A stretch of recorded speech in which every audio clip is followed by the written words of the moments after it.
Hello everyone, today we are going to be interviewing Slow from Fixions, Synthwave artist, for the 80s guy, and Nightride FM. Welcome Fixions, how are you doing today? Fine, I'm very fine, thank you. How are you, dude? Pretty good, pretty good. It's a nice day here in Romania, and yourself, you are from France?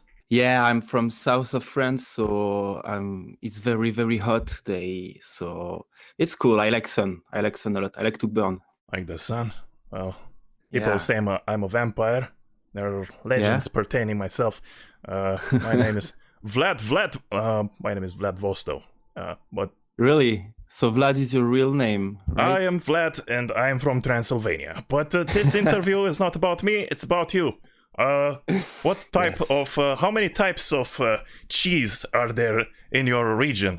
I know French is famous for cheese. Fromage. How many? This is a good question. I don't really know because I don't eat cheese a lot, but many. Let's say many, and so it stinks because cheese stinks.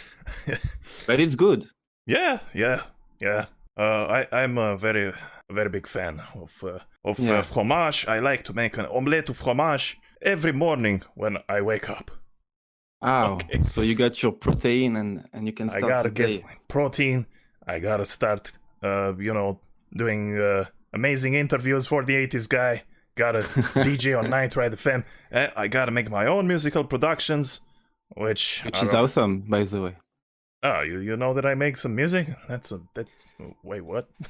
Yeah, of course. I've checked your tunes and it's great, man. Well, thank you very much. I am also a big fan of your production.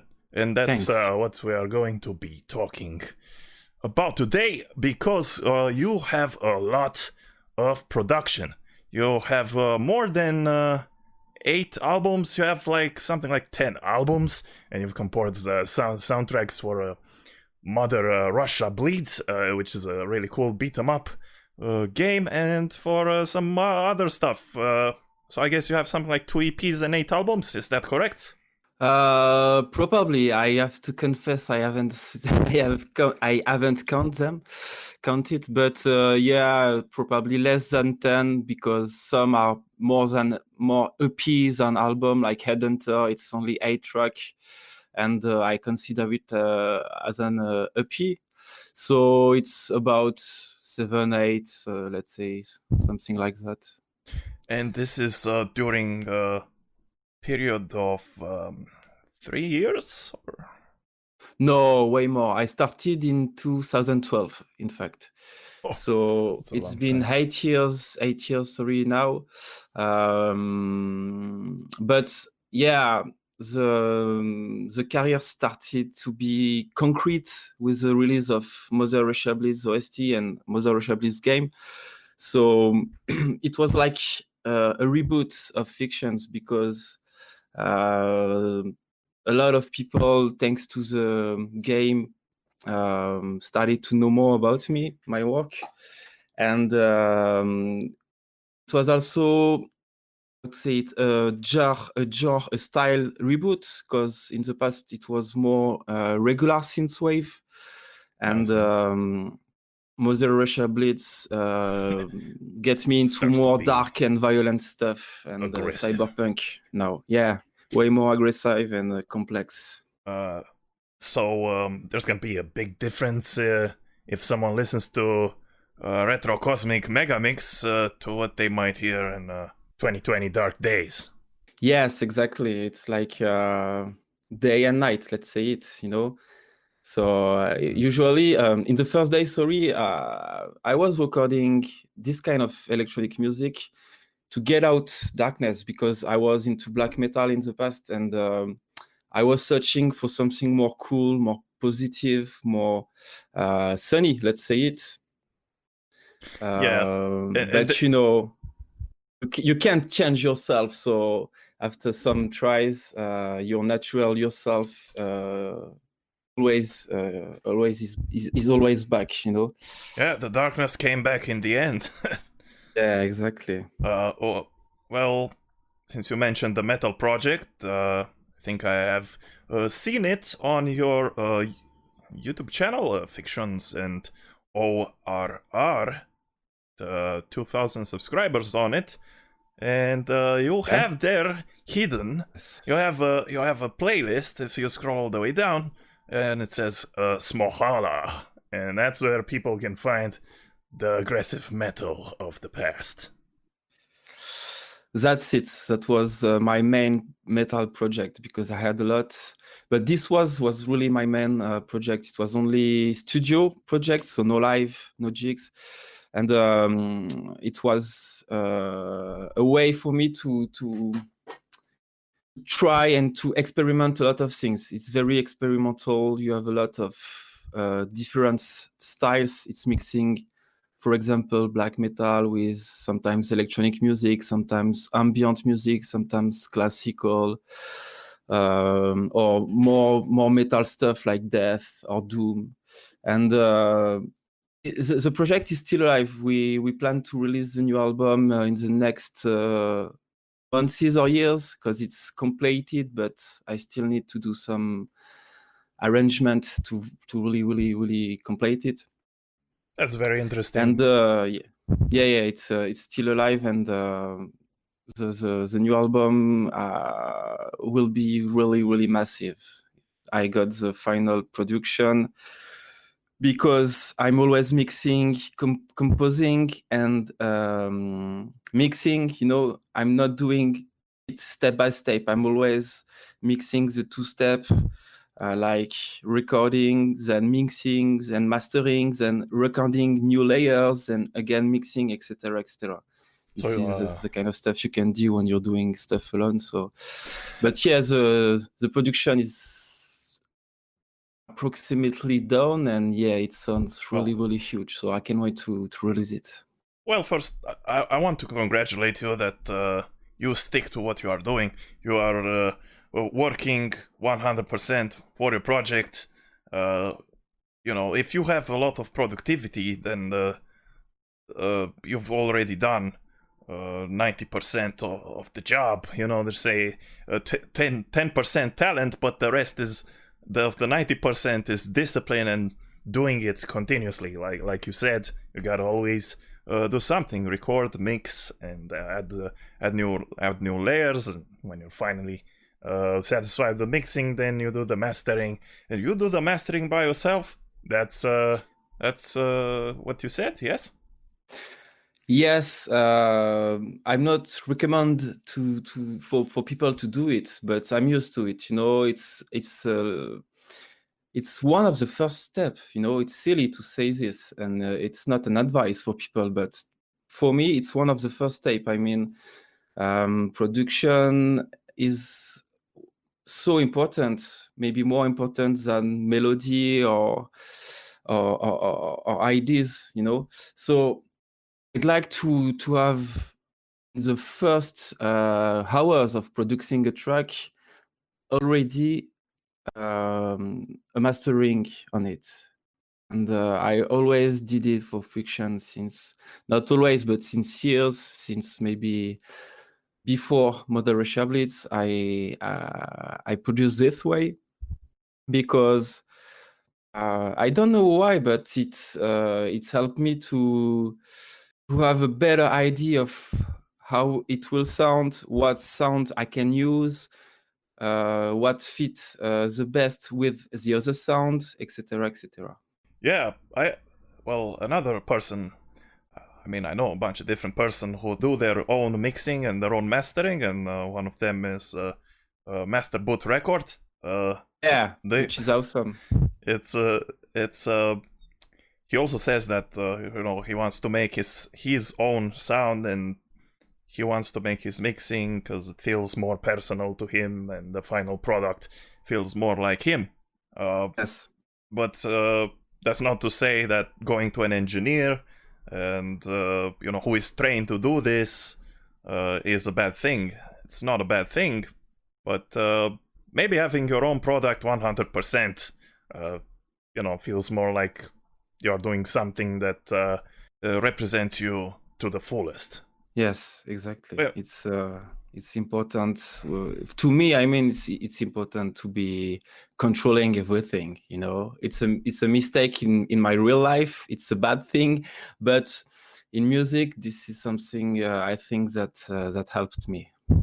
Yeah, and you are doing a fantastic job with it, because the reactions to the sound of your albums has been fantastic, and we can see, for example, I discovered your sound, I think, when in one of the reviews that Iron Scarlet did, in which you obtained the following scores. You obtained 10 for songwriting, 10 for execution, 10 for production, song variety 9, consistency 10, memorability 10. So he give you mostly 10, and usually he likes to to completely destroy and talk nasty stuff about the albums. Like he told Neon Knox that his sound sounds like a tin can in one song.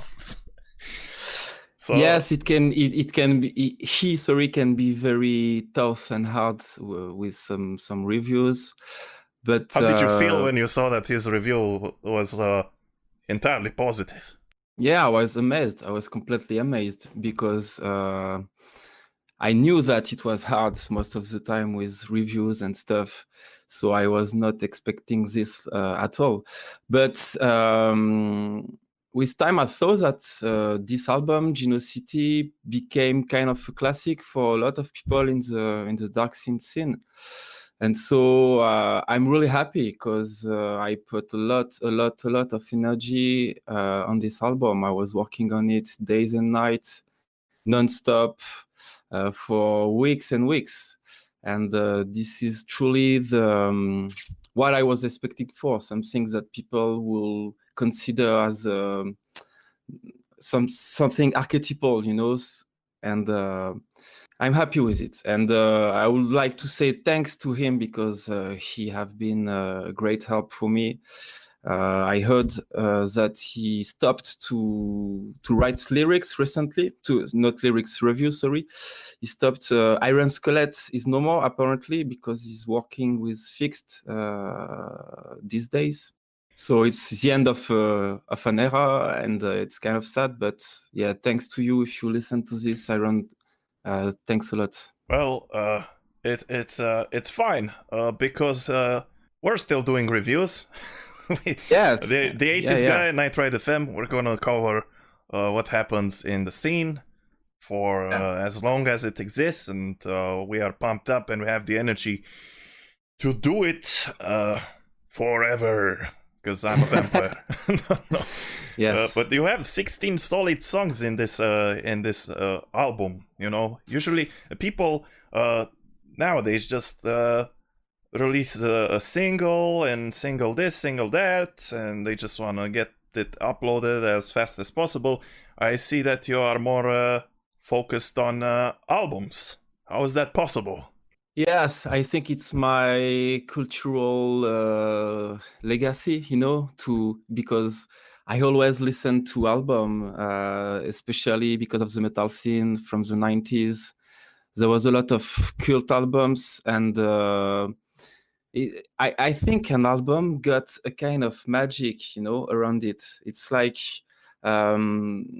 a movie, it's like a video game. It can be huge. It can have a lot of different elements, a lot of stuff in it, and that's the case for Genocity.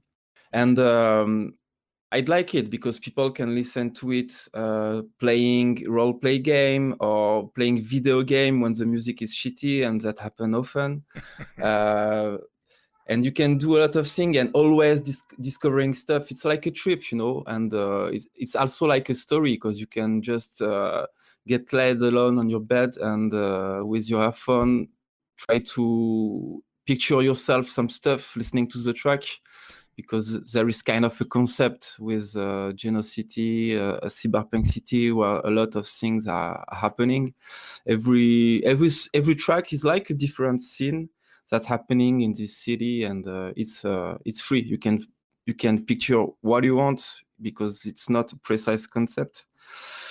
But yeah, I always liked album. I prefer album from EP. It's more difficult get into it, but it's more deep. So when you're into it, it's for a long time, and I like it. I agree with you 100%.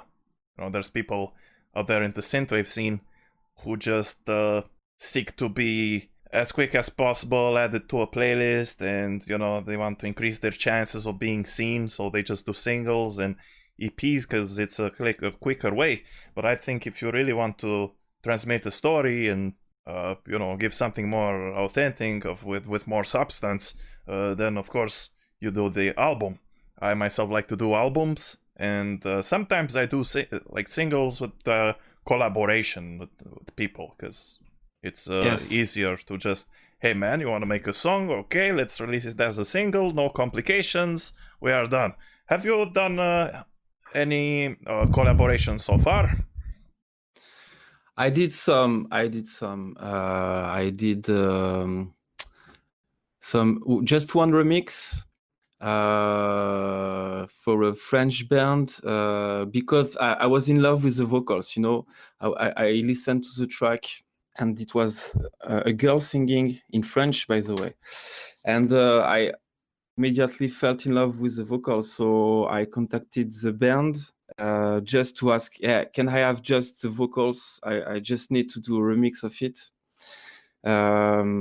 But most of the time, I don't do this kind of stuff. What is the name of this song? The band, I forgot. No, the band is called Nightride, and the song is called Mon Parallèle. It's a French word, but it's the same word in English, parallax.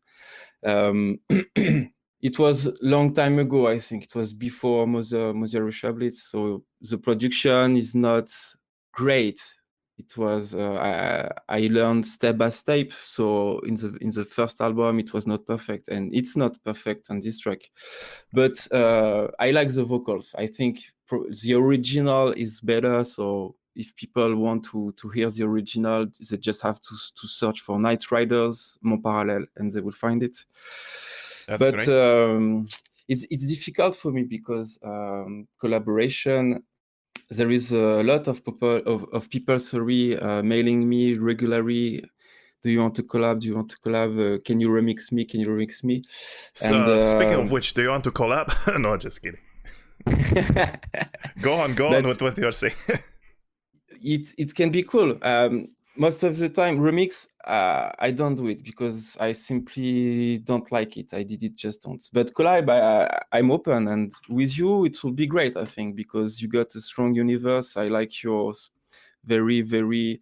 I like the fact that your music is really influenced by the Blade Runner aura, I like it a lot. Yeah, that's the Vangelis one of my favorite movies and favorite composers. He's more close to me because he's like just a little bit south, in Greece. He's a Greek man. I actually know his full name, Evangelos Odysseas Papatanasiou. Yeah.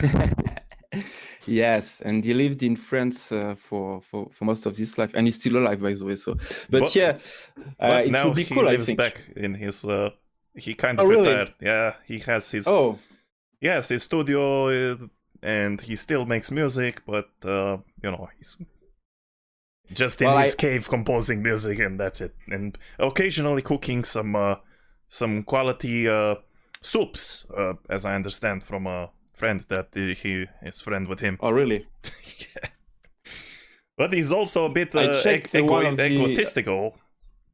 He doesn't interview or talk with anyone unless it's important or something. Well, I don't know.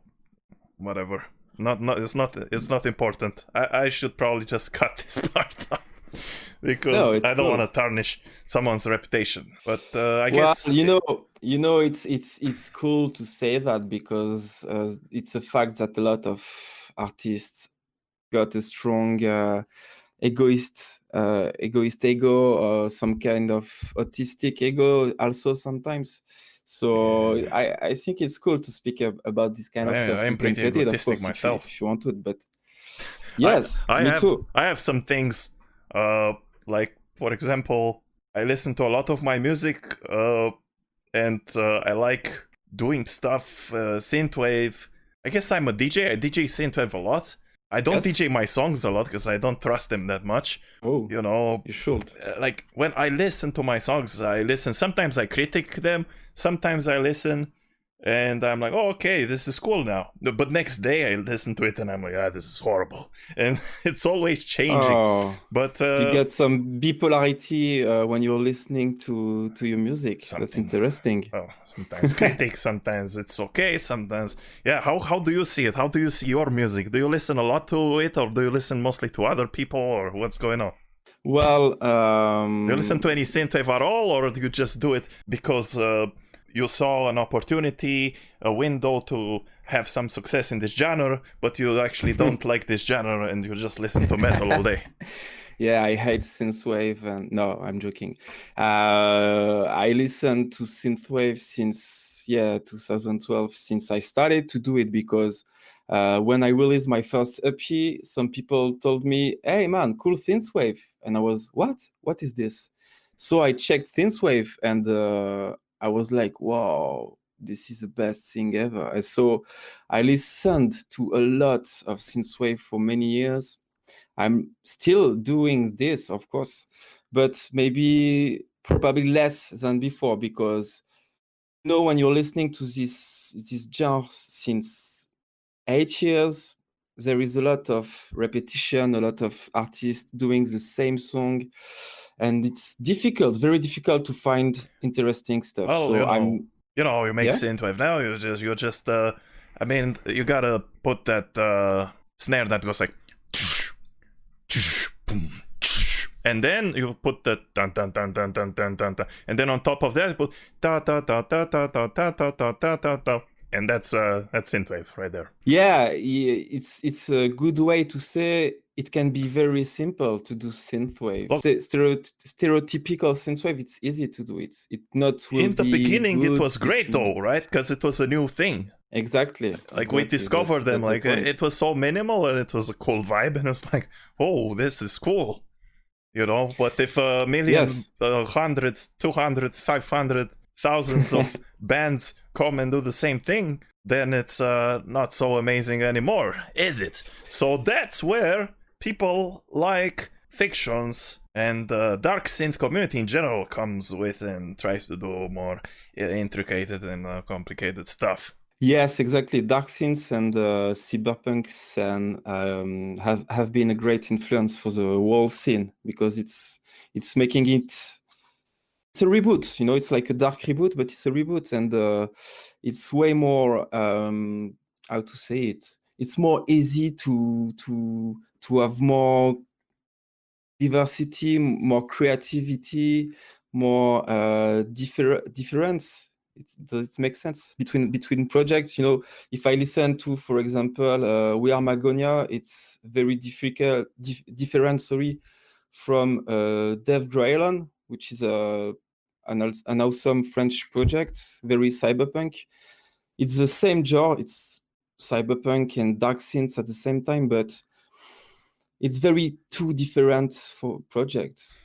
The biggest difference that I can see is from in the most known bands in the genre, like Carpenter Brut, is very different from Perturbator, for example. Exactly. And Perturbator really succeed to create something new with new model, which is awesome, because it still have a lot of synthwave influence and Darksynth influence, but it's mixing it with electro and a lot of different stuff, dark ambient. Once again, Vangelis, Blade Runner touch is really strong on this album, on this EP, sorry. And I think, he called it new model, and that's not for nothing. He was realizing that a lot of people will enjoy it and take it as a new start for the scene. And I think with some recoil, we will see it as a new start, as the beginning of a new start in a way. So I think I'm not listening to regular synthwave, the Miami style anymore, because I got my classics that I was listening to in the first years, and I still like them, of course. But I'm more into dark stuff, cyberpunk stuff, etc. now. Yeah, what do you think of those groups who make really happy stuff, and like they make pop synthwave, and they call themselves Cyberpunk. Well, I don't have example. I don't think I've listened to it, but that there is a problem with cyberpunk terms because it means basically everything. It's just a name used for comic books and movies and mangas, animes initially, and it was not used for music at all initially. So now we have all this culture from the 90s and the 80s, but mainly from the 90s. And cyberpunk, when you're speaking about music, it can mean everything, and that's good. It can mean industrial band, it can mean electronic, it can mean cyber metal stuff. Also, there is some bands that are doing cyber metal, or Darksynth or whatever. So or maybe some happy Japanese voices with some happy strings in the background. yeah, like what's the name of this genre? City pop, you mean, maybe? Maybe, yeah. There is too many styles, it's difficult. We are too old for this bullshit, man.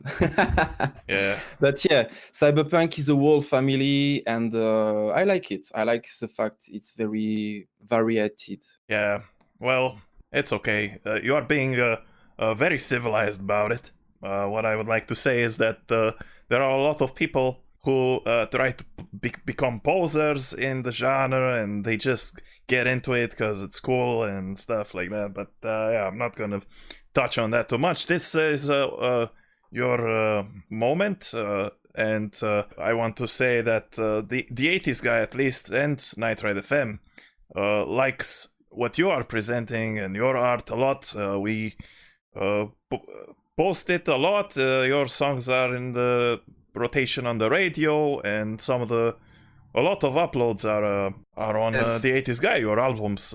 Do you have your uploads also on other channels? What are some of your where else do you get your things promoted, and what are your favorite other YouTube channels? Or the 80s guy is really my main support. Actually, is something who really helped me, really. So I would like also to thank him a lot, because it's difficult. Even for me, I had this last album, Dark Days. I released it in March, and I was searching to have some help through YouTube channel, but it's very complicated. You got new Retrowave, they never answered. You got Astral Throb, which is a great channel, but I mailed this guy, and he answered me something like, "Okay, give me money. Give me money, and I will upload your track on the playlist." So I said no, and difficult. It's difficult. So I even when you what about the Prime Thanatos? I like this channel. He uploads some of my tracks already, and he seems to be a really cool guy.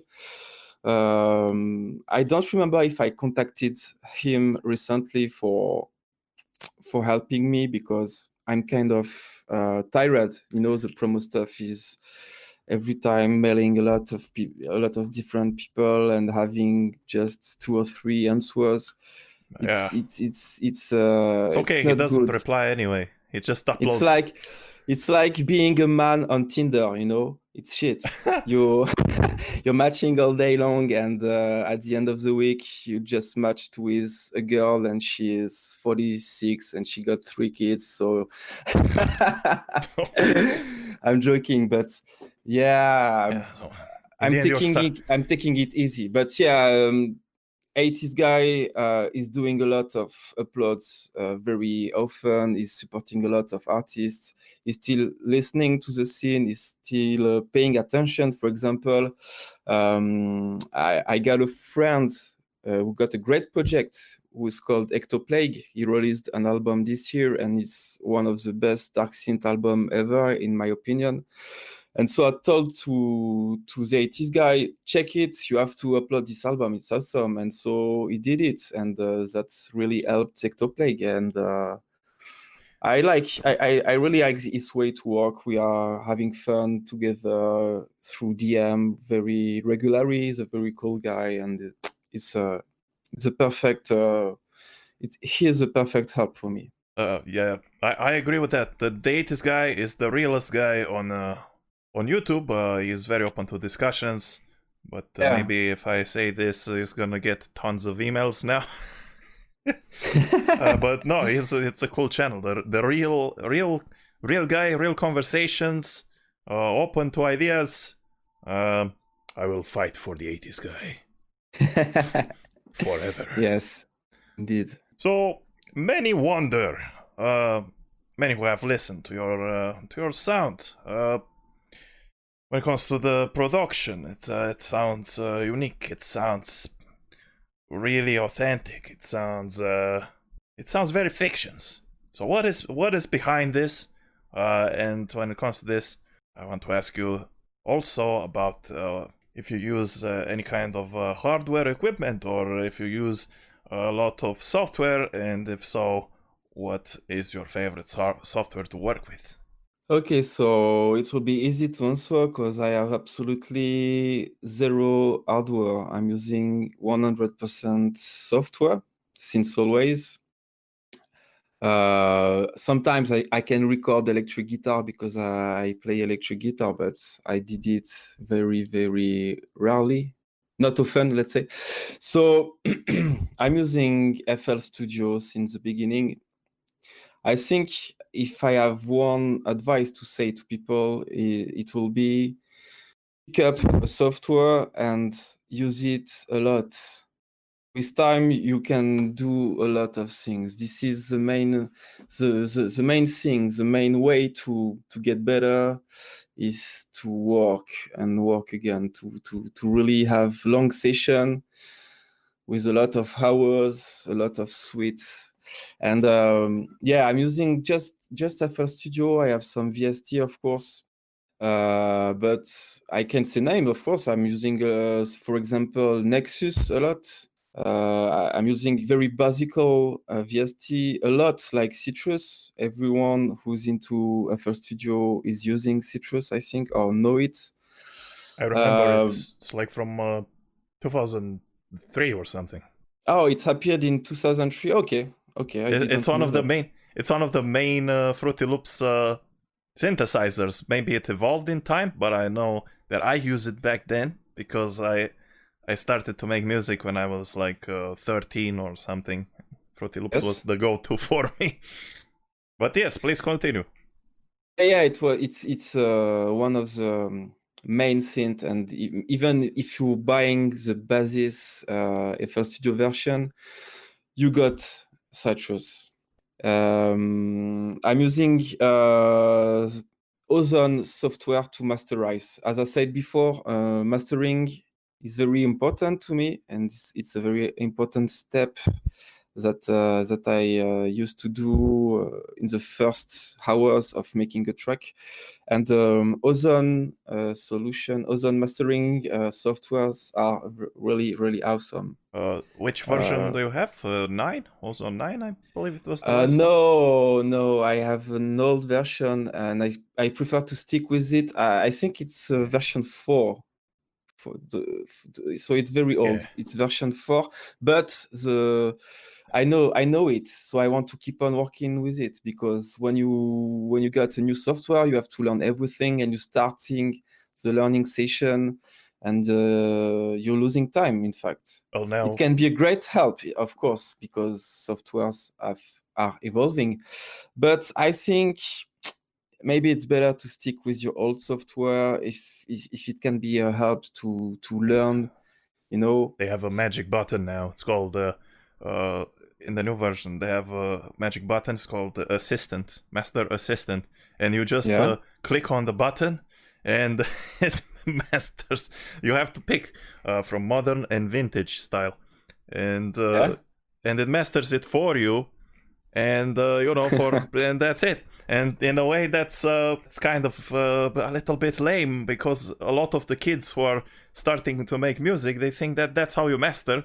You just press a button and it's done. Of course, you can change all the parameters and stuff, but you know, someone who might start out and thinks that it's I'm not gonna learn all this stuff and just keep that master, which probably doesn't even represent their song, because that's what I tried, that automatic stuff. And so does it sound good? It's an interpretation of a computer, and it's not real.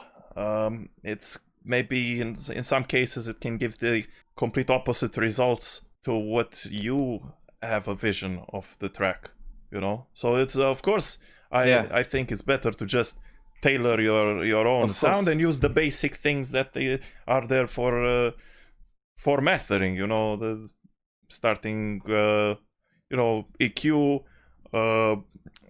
stereo, everything, compressors and everything.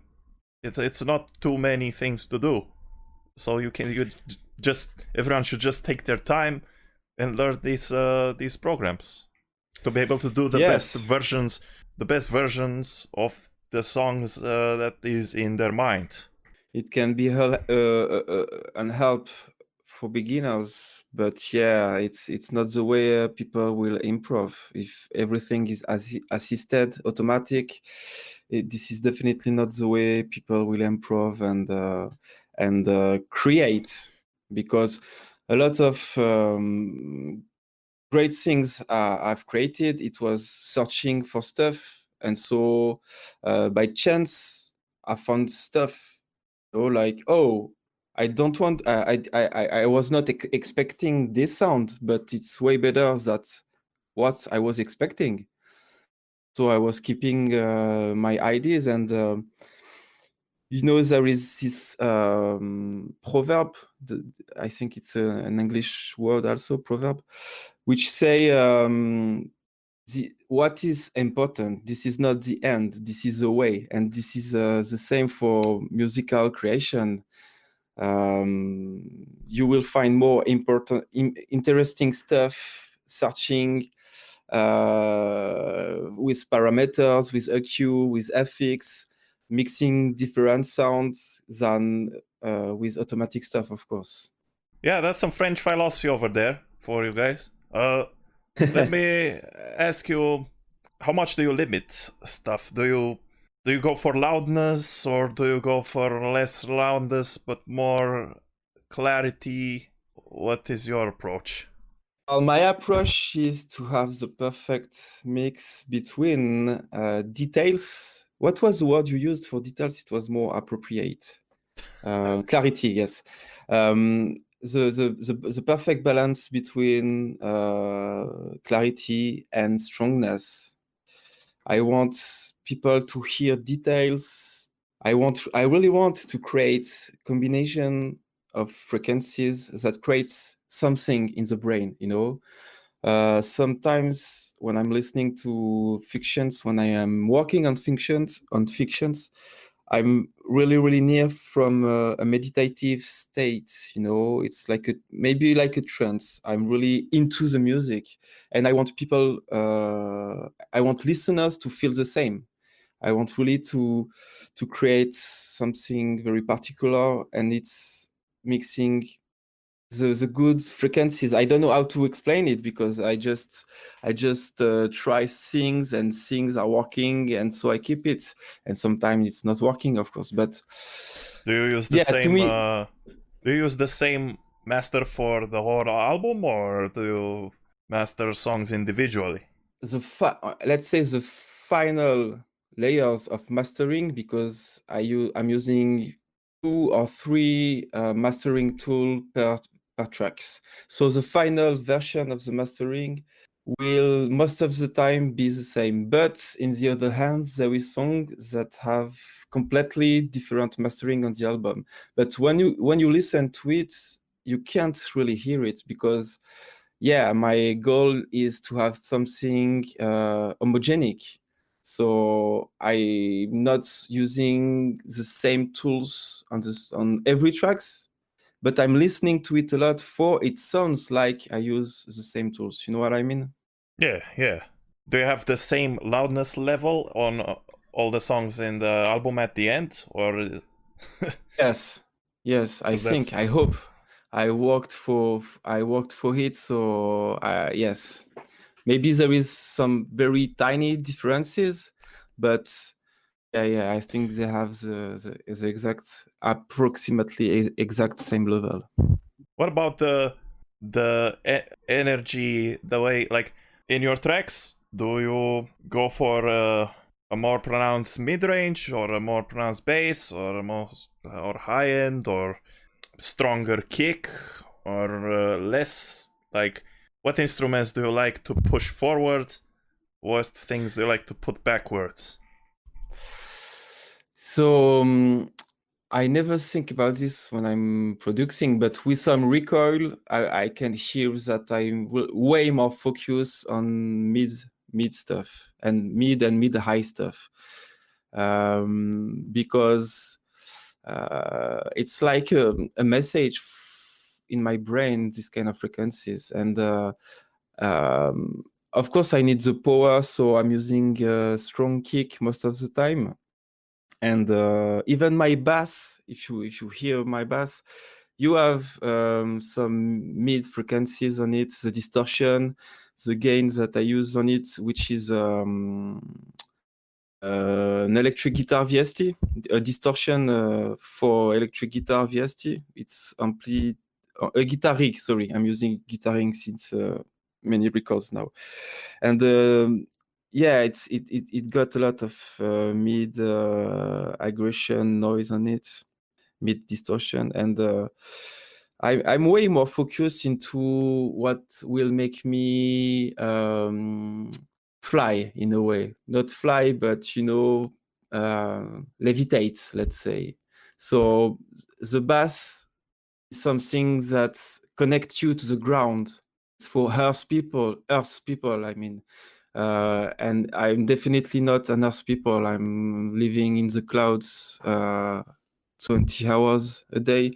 So it's just like me. I'm focusing on what makes me trip, what makes me travel in my mind. It's I'm always into introspection. It's not a good thing, but this is the way I am now.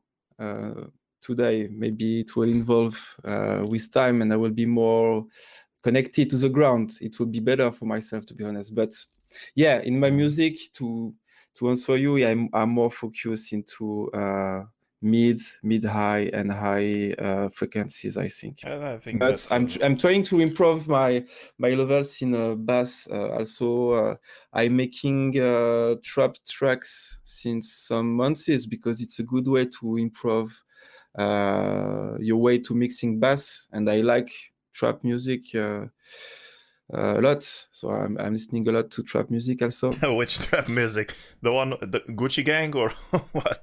No, I'm not into American, very, very popular stuff. And by the way, I like this music most of the time, but I really don't like the shitty lyrics and stuff, always speaking about dealing drugs and having guns, this kind of shit. I don't like it because it's fake as fuck, and but sometimes you listen to a track, you don't like the lyrics, but the music is awesome. So yeah, if you isolate the beat, there's some. That's it. There's some quality engineers doing the beats, Yes. but that's about it. They must hate their jobs. But hey, I think it's a good way to learn money. I think so. I mean, you have to pay the bill somehow. Yeah, exactly. Speaking of which, what is the reception of the audience? Do you get satisfying plays on the different platforms? Is it a continuous growth, or is it stalling, or is it going down? What's happening on this level? It's always raising, but it's a very slow process, But it's always raising, so I'm happy. I got a lot of stream on Spotify, which is cool. I got a decent amount of sales on Bandcamp. So I was not expect to gain money from my music when I was younger, or even 5 years ago. It was just my way to create, and I was doing it since I was 13, like you, but I'm 37, so it was long ago. I stopped in between 20 and 28. I between 20 and 27, I mostly just played video games. The quick parenthesis there. Yeah, when you say you stopped, I immediately guess why. So I was about to ask you because of what video game, because of WoW or something maybe. But yeah, okay, it's personal. I understand. All of them. All of them. Okay. Man, maybe, you know, I mean, games were pretty good when I was 20 or something. You know, now they're kind of crappy. So I'm starting to be more productive now, finally. no, except for quality independent projects. And there's a cool Rockstar game here and there, and there's still some good mainstream projects, but most of them are starting to go into the dumbing down area to make the game being consumable for even for your grandmother. Or I'm not saying your grandmother is stupid or something. Maybe she's really smart, but just in general, it's they make the games really dead, to be played. I'm sorry, but to be played for everyone, by everyone. Like little kids and everything. That's the problem. It's not made for nerds anymore. So I'm kind of going away from that and using my time more productively, like talking with you here and making music and doing the DJing and, you know, making universes. My girlfriend is drawing stuff. She makes comic books. So, you know, let's just keep it creative. And if we don't like the universes that are created by the mainstream, we can create universes that are better. And I really like the stuff that you make. To complete the discussion with the music production, or to continue with it a little bit, there is no secret presets, right? There is no secret values, numbers that you can add on compressors and EQs and stuff like that. There's a lot of people out there who just go on YouTube and search for tutorial this, tutorial that, how to get the best blah blah blah, how to get the best bass, how to get, and that's madness to me. How do you see this stuff? Yeah, we are in a very bizarre era because people want to do things great without learning immediately, and sometimes it can work if you're very, very talented. You can do something great after just 1 year, but it's like one producers every 10,000 producers, you know. So I never watched tutorials. I mean, just once or two, and most of the time it doesn't really help me. And when people are asking me for advice, I can give advice. You know, I can listen to a track and I can say, you should do this, you should work on your mix this way, you should put less bass frequencies or this kind of stuff. But the ultimate advice is always the same. You have to work, man. You have to put your headphone, or you have to, if you have the chance to work with monitors, etc. Work. Take time to do it, and don't wait great results and success after just some weeks. It's silly. I think that a lot of the times it's incorrect to just download something that says it's the best bass or the best reese or the best snare. It's incorrect to download that stuff because it may not fit to your project at all. And example, you have more focus on mid-range and high frequency, and if I send you a sound that is more based in like sub-bass and stuff like that, maybe there's no use for you, or you know, snare. You get a snare, but your song exactly covers the section in which that snare is made, so the snare will get muffled and no one will hear the snare because your instruments are there. So you're gonna completely destroy your track if you download the best snare on the internet. It's all clickbait, man. It's all clickbait. It's just clickbait, and people have to understand that music is just like life. Everything is relative. So that's the secret. Organic. We have to make organic things. Everything Yeah. specific. Like a song is a specific object. It has a context. It has its place. It has different places in the song, and it has its role in the album. In your case, because you make large albums. Yes. And since we are talking about stories, you actually did compose for Mother Russia Bleeds, the video game, which is a story. And it's a pretty cool story. It's a beat 'em up game. And if you look at the trailer, it's complete art masterpiece. If you ask me, the animation is really good. Whoever did it, congratulations. And with your music, the theme that you made for that project is just fantastic. So it makes it even more epic. If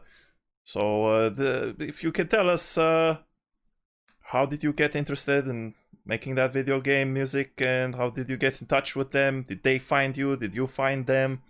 Okay, so it was pure luck because the team, the cartel, the team that created the video game, already has a composer, but after some trials, it was not okay. So they were searching for someone, and Fred, which is a game designer, was a friend from my bassist, the bassist that worked with me with the Smohala, the band we talked a little bit earlier.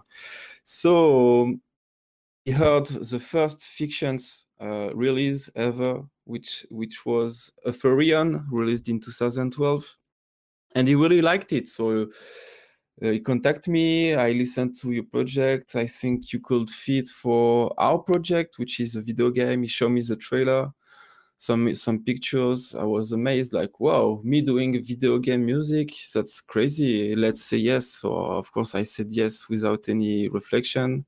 We did some trials because he had already some ideas for first levels. And yeah, the first track, which is the first track used on the trailer that made us known in the beginning, was made. So it was pure luck because it was a friend of a friend who was searching for an electronic composer, and I was just like in his network. And so yeah, I'm so fucking happy because the fact that I worked with someone telling me I need this kind of stuff, I want the music tells that story, I want this particular kind of ambience. Having it was like having a guide, you know, like it's not you only yourself doing your stuff with absolutely no limits. There was a lot of limits, and it was good. It really helps me to create new stuff, and yeah, I really consider it as a new reboot for Fixions. Did they how did it work? Did they tell you make a song that feels like this, or did they did you look at a level and then based on how that level looks you made the track? Did you know how long that level is and you had to have a certain length? Or did you make like separate loops that they used in the game, or how did that dynamic work? The track was supposed to be loopable, you know, so no fade out, no fade in, and it was good. So when you listen to the tracks of Mother Russia Blades, you can listen to a whole track for many times without feeling any interruption. If you don't know the track, you can listen to the track all day, and you will answer to yourself what the end was the beginning. But yeah, Fred had a lot of precise ideas for the music, so for example, he was sending me a level, playable level. Sometimes it was just pictures or video, but most of the time I was able to play the level. And he was asking me for very particular ambience, sometimes with references from other tracks. So it was both easy but hard, because it was not fitting the first time. Most of the time it was not okay, and I had to restart completely new songs. That's why there is Mother Russia Bleeds Lost Tapes. Lost Tapes, thanks. And it was very, very interesting, because he had very detailed ideas.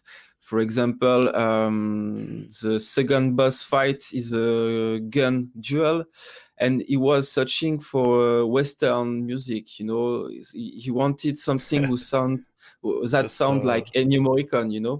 Turbo Night Space Cowboy album. Yes, he did it, and it's an awesome release. By the way, I think people should listen to it. It's really awesome. But he was expecting for a mix between Ennio Morricone and electronic music, so that's what I did. But it's a bit of a challenge. Yeah, it was not. Sometimes it was not easy, because I'm always trying to add arrangements, details, a lot of stuff. And for video games or for movies, you have to focus on the atmosphere, the aura, the ambiances. For people, you have to create this mix between the pictures, the gameplay, and the music. So I had the chance to be able to play the game while composing the music. I think most of the composer, when they're working for video games, they don't even are able to play the game. Yeah, they have a non-disclosure. Yeah, so I had luck. I also did a lot of beta playing, but it's another story. That game is pretty fun, right? It has a lot of crazy violence going on there. Sometimes at the ridiculous levels, like to the point where it becomes funny, right? That was the point, to have fun with friends in the same room. Crazy violence, like in the 90s, like Mortal Kombat or this kind of game, or in the mangas, if you look up at animes from Japan in the 90s, the aesthetic of the violence was so beautiful and so fun at the same time. It's an art. Violence can be a form of art, I think. Yeah, especially if it's set in the Soviet Union. Yes, especially. Mother Russia, violence, ripping spinal cords, and I actually need to play the game. I only saw gameplay of it, and I was thinking of getting it myself. Because it looks great, and it has your music on it, so it's fantastic. I should try it with friends. It's very fun. Oh, so it's also multiplayer or just single player? Unfortunately, no multiplayer, but I think for this kind of game, it's better to have your friends in the same room. Oh, so you can laugh together at the same stuff? Yes, you can hit yourself if you unlock friendly fire, and so you can hate your friends and beat him in the real life. So yeah, it can be fun. A very inspiring game. Yes, violent music, violent games. Yeah, good stuff. Good stuff. Okay, well, since we've been talking about art in the video game and music, let's talk a little bit about your covers, the cover artwork on your albums.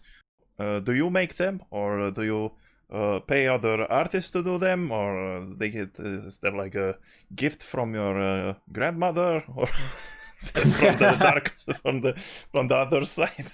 From my dead grandmother, yes. She's doing artwork in the grave. No, in the past I was doing it myself because I was doing stuff for just like some people, and most of the people were not into Fixions. But since Genocity, I wanted to have the more appropriate and more solid and more great artwork I was able to have. So it was the first step because I paid for a guy to do the main character on the cover. I mean, I don't paid it for it, but I was on this website searching for some cool illustration, and it was already made. And I was like, wow, this is exactly what I'm searching for. So I contacted him and I paid him for having it on the cover, and I did the background. And after this artwork, I always paid artists or asked to artists, because some did it for nothing. Enfin, they not did it. Like, for example, the head under cover artwork, it's the same. It was an illustration that was already existing on the internet. And so I contacted the guy, and I was like, how many do you want? I really want this. It's perfect for my music. And he said, no, I don't want money. Feel free to use it. So I did. Cool. And that's really, very really convenient. Cool. Yes, exactly. But hey, I think the best covers, when I look at your albums, my eyes are immediately attracted by Genocity and Dark Days. These are the two covers that tell me, come here, play me, you know? Yes, but I paid artists for Sleepwatcher and Dark Days. I paid artists, and it's a friend that did Dark Days cover. I mean, I know him in real life, so it was a cool collaboration.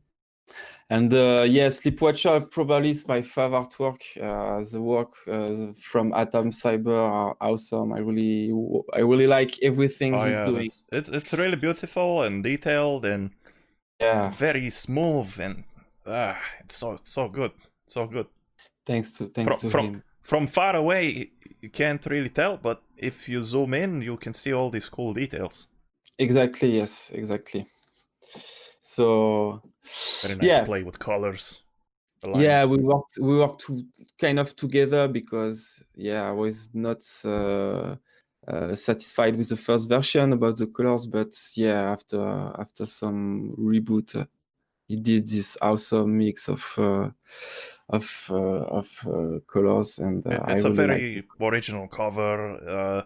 The Genocity cover, it attracts you, but it also kind of like stereotypical Synthwave, because that's the grid and the colors, and has this very interesting monster digital, some kind of VR goggles or something. Are you completely letting go of did you only just use it one time, this idea of using stereotypical Synthwave imagery, or are you going to revisit it, or are you just stepping away completely from it, and that was a one-time only kind of thing? Well, I don't know, because it's I always, like in my music, taking some classical elements, but I'm always adding my own touch. So it will be the same. I think I will use some classical stuff, from the synthwave scene. But I don't stop to only using it. I want things to be unique, particular.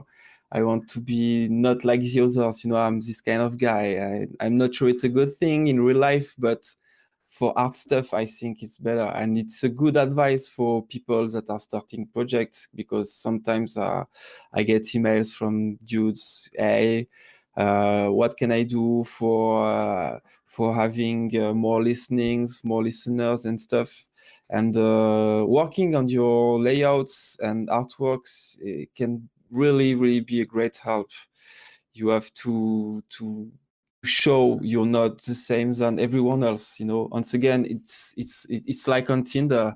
If your pictures are shitty, you will have no girls on Tinder, even if you're really great in real life. So we are living in the fake world, so we have to work on the fake side. We are victims of it, but look, man, I there don't is think no it's escape.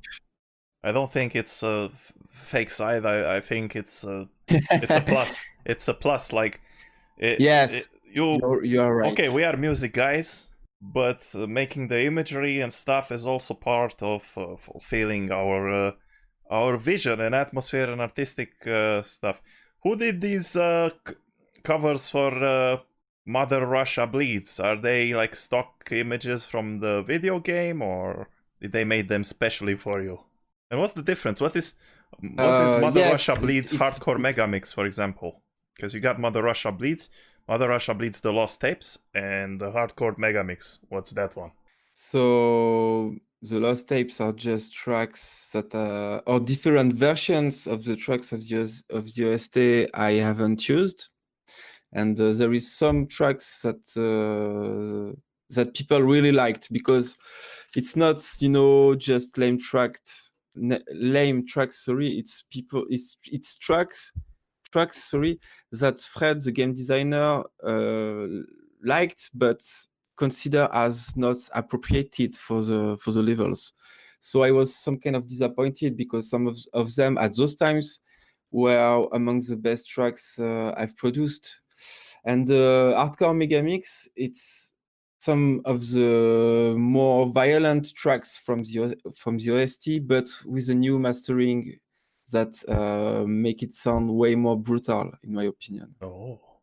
And the artwork, yeah, it's images from the game that I worked on a little bit.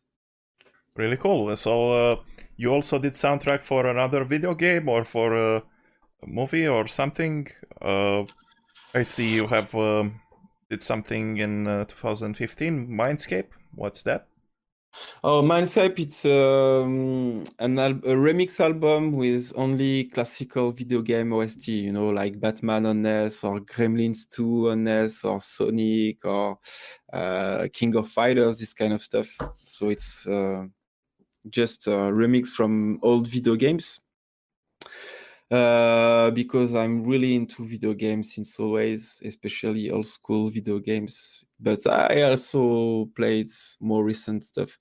But is your music influenced by video games or by movies or by animations or by books, or what percentage are we talking about here of influence? The day I discovered music, I mean the day I listened to a track and I was, wow, it's pure magic, was with a video game. It was for Unreal on Amiga. It was a very old heroic fantasy platform game. It's unknown, totally unknown, but it's a great game. And the music is insane. To me, it's pure magic. And I remixed it on the Mindscape album, by the way. So yeah, music from video games OST is probably one of my main influence. I can speak about Kid Chameleon music. I can speak about Sonic music on Game Gear. I can speak about Shinobi 2 on Game Gear also. That's some really sappy stuff, though. Where does all the dark stuff come from? Yeah, you have a lot of dark stuff. If you play to Kid Chameleon, it's not it's funny and bizarre at the same time, really. And Gremlins 2, for example, which is one of the best video games OST ever, is really, really gloomy. It's fucking Darksynth without, of course, any bass, etc., because it's chiptune. But if people should check at Gremlins 2 OST on Nintendo NES, they will understand that it's a great influence for me. It's very dark and yeah, it's really special. It's like almost like classical music, but with chip tunes, and with a lot of melodies mixing together. Streets of Rage OST, of course, also are awesome and got this dark urban touch that I really like. And yeah, also I can be So that's influenced a a lot with anime. common. So you have a common influence with Mr. Masterboot Record because he also likes to inspire from those old video games and like Yes, and chiptune and classical stuff. yeah. We were talking. Together some times ago, and we worked on a project together. It was an Amiga OST tribute called Project Pola. People can find it on the Bandcamp. It's free. You can grab it for free, and there is a lot of great artists on it, remixing Amiga video game OST, including Masterboot and Fixions and and a lot of artists. Yeah, And that's yeah, it's important to me to remember that legacy from the 90s. It can be movies, it can be animes, it can be everything. What This about is my horror main movies? influence. American horror. I know you are a French man and you probably don't like Hollywood that much because French has their own scene and their own culture and their own film festivals with European stuff. But you know, do you have that nostalgia that many have for like old 80s movies and horror movies and stuff like that? Yeah, I have no problem with Hollywood, to be honest. I like everything. When it's good, I like it. It can be from France or from USA. Yeah, I like a lot horror movies. For example, Candyman. The two first movie are a great influence to me because the OST, which is done by Philip Glass, is a classic to me, a real classic.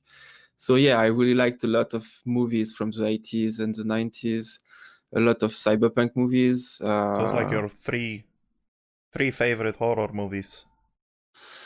My three favorite horror movies, I will say, so Candyman number 2. I know people are more into the first one, but yeah, I think I prefer the second opus. I really like Cronenberg movies, and Chromosome 3, one of his first movie, is a classic to me. It's gloomy as fuck. I've seen it I was very, very young, so it has been a huge trauma for me. I don't know if you know this movie, but yeah, it's with some strange little kids and bizarre mummy, but I will not spoil people. Yeah.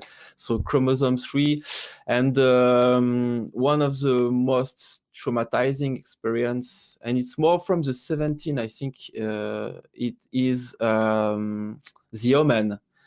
The Omen. I think the horror movies from the 70s got more traumatizing, more hard elements than in the 80s. In the 80s, you can watch it with a funny perception, you know, yeah, there is a lot of blood. Yeah, with popcorn, like the Evil Dead. Yeah, like the Evil Dead that are, the number 2 and the number 3 are Like you awesome. can I have mean, fun with them. It's not. yes, it is funny. It is meant to be funny, and it's among my favorite movie ever. Also, but it's not really horror movie. I mean, yes, it is horror movie. I mean, the second opus is a classic for. But yeah, the movies from the 70s, you know, The Omen, The Exorcist, and this kind of stuff, they really got a very strong atmosphere. Something that if you watch it alone, yeah, you will be very in a bad mood, really. So The Omen, if people want to watch it, be prepared for something very, very deep, I would say. That's a very interesting perspective. Yeah, you definitely don't have the stereotypical selections. You know, most people would say that you know, those classic The Thing and The Shining and There's actually a really cool Shining compilation of Darksynth. Have you heard that one? Yeah, I am on that one with an unreleased track. Sorry. Yeah, and I listen to the whole stuff, and it's awesome. But yeah, I have most of the time different tastes from other people. Like you speaking about Carpenter movies, and I am that kind of guy who prefers movies he did while the 90s. You know, like In the Mouth of Madness is my favorite Carpenter movie ever. I like a lot Vampire also, but also, of course, I like the work he did and the movies he did on the 80s a lot, a fucking lot. But yeah, my favorite Carpenter movie is In the Mouth of Madness, and it's one of my favorite movie ever. It's awesome. I haven't seen those, to be honest. I've seen only Videodrome and Hellraiser and all this kind of stuff that everyone else knows. Oh yeah, Videodrome from Cronenberg. That's a crazy movie. Awesome. Yeah. It's a classic. It's awesome. It's totally crazy, twisted as fuck, and Cronenberg is a genius. This is really the kind of stuff I would like to do if I was a director. For sure, very original stuff. That's why I watched it like a few years ago. Actually, it wasn't like I watched it as a kid or something. Yes. I watched it recently, so like a bunch of years ago, and I was impressed. You know, it was a very original idea. Like you don't find original ideas like that in today's movies, or maybe you do, but I just don't look at them anymore because I just kind of just don't trust anything. But how about you? Do you like any new stuff? Well, I'm more focused on the 90s, actually. I have to confess, yeah, I have a big collection of movies, animes, books, comic books that are coming from the 90s. So They have Spawn? Yeah, I got a lot of comic books, and I really like Image comics. So of course, I really fucking like Spawn and Savage Dragon and the Cyberpunk team. You know, not Youngblood because Youngblood was kind of lame, but Wildcats and Cyberforce, this kind of stuff. It's great shit, awesome shit. But yeah, I'm more into old school 90s animes from Japan. I think the Japanese culture is one of the greatest on the whole planet, on Earth. And I'm always discovering new killer stuff from Japan and from the 90s. You know, it can be manga, or it can be animes, or even movies sometimes. So why do we all like old animes and not new animes? Well, I remember when Pixar started the 3D movies with Nemos and this kind of shit. I was not old, but already I was like, oh, I don't like it. And since this time, I never liked this. I liked when it's drawn. Sorry, I like when you can see the differences between two studios, because now I can see it. I mean, Pixar, Disney, everything that's in 3D, it looks the same. And yeah, I can't explain it. It's just not my taste because I've grown with something else. I think maybe it's just as silly as that. It's the same with the video games. They're kind of merging and becoming the same, and they have the same features, and it's becoming a little bit boring. Yes, it's difficult for me to. I like to try new video game because when you see the trailer, sometimes you can be hype, but when you test it, you are bored after just 2 or 3 hours of gameplay. Recent game that I like is Metro Exodus. It's made by a small team in. I see. In Ukraine. Yeah, I think I don't. I haven't tested the last one, but I played Metro, the first one that released, I think, in the early 2010 years. 2010. Yes, and it was great already. Like a more a more modern version of Stalker. You know, Stalker was a fucking great game. Well, actually, some members of the team from Stalker worked on the Metro. They just I did not left know from that. the company and joined this company and made kind of the same video game but different. Obviously, it lost some of the open world aspect. It's more like linear now, but in this last one, they tried to come back with some of the open world elements, and they kind of made the best combination. Because it's not like in other games where they have full open world, but you do a bunch of repetitive stuff all the time, so it feels like a chore, and then that open world is not so open, it's just an illusion. But here it's the right amount of freedom versus storytelling, and it's just incredible. So I recommend you play that. I will. That's the atmosphere. The atmosphere is the same as real as in the previous games. So yeah, I really like when I see a game that has an authentic atmosphere, really cool, like you can feel the vibe, the uniqueness in it, and it's the same in the music. And that's why I like to listen to your music. Thanks, man. But also other people, like, what are some of your favorite synthwave groups? So if you have any. Yeah, I have a lot. Of course, it can also be borderline synthwave. Yeah, okay, fine. So I can speak about New Model from Perturbator because I think it's one of the greatest release ever. I really like this record. It's a Tainted Love is my favorite song from that. Yeah, it's awesome. Or Tainted, not Tainted Love, that's a soft sell. Tainted Empire.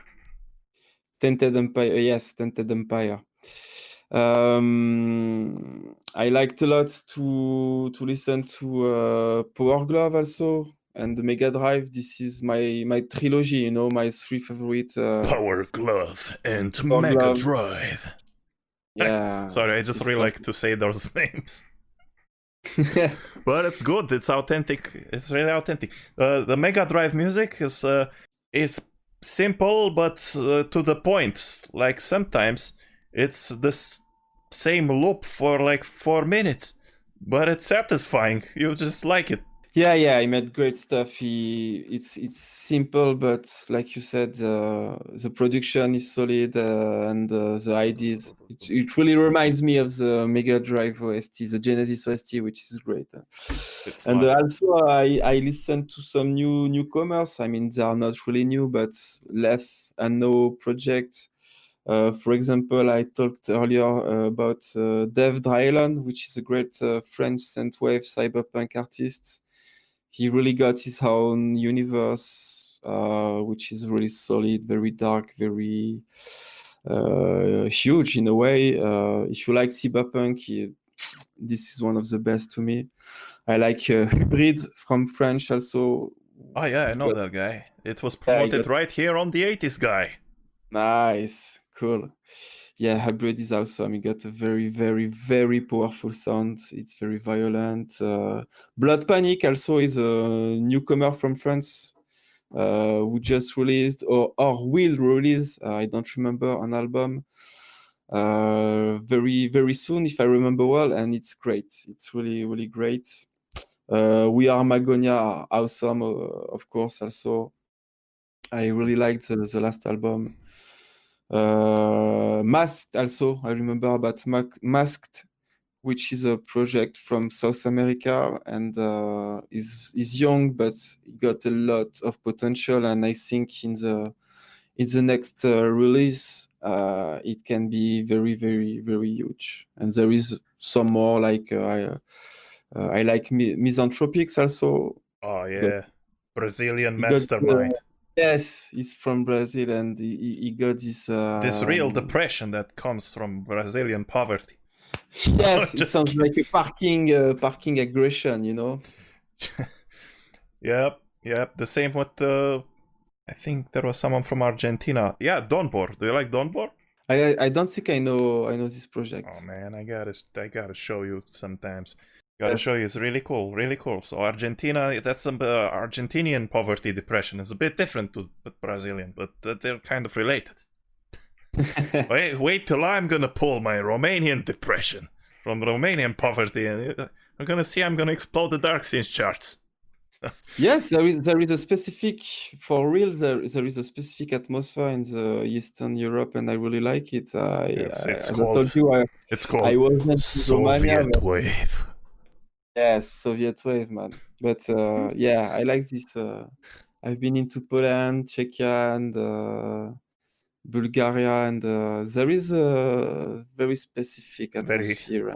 You can feel it even in the video games, you know, like there is a lot of Polish video games since 20 years.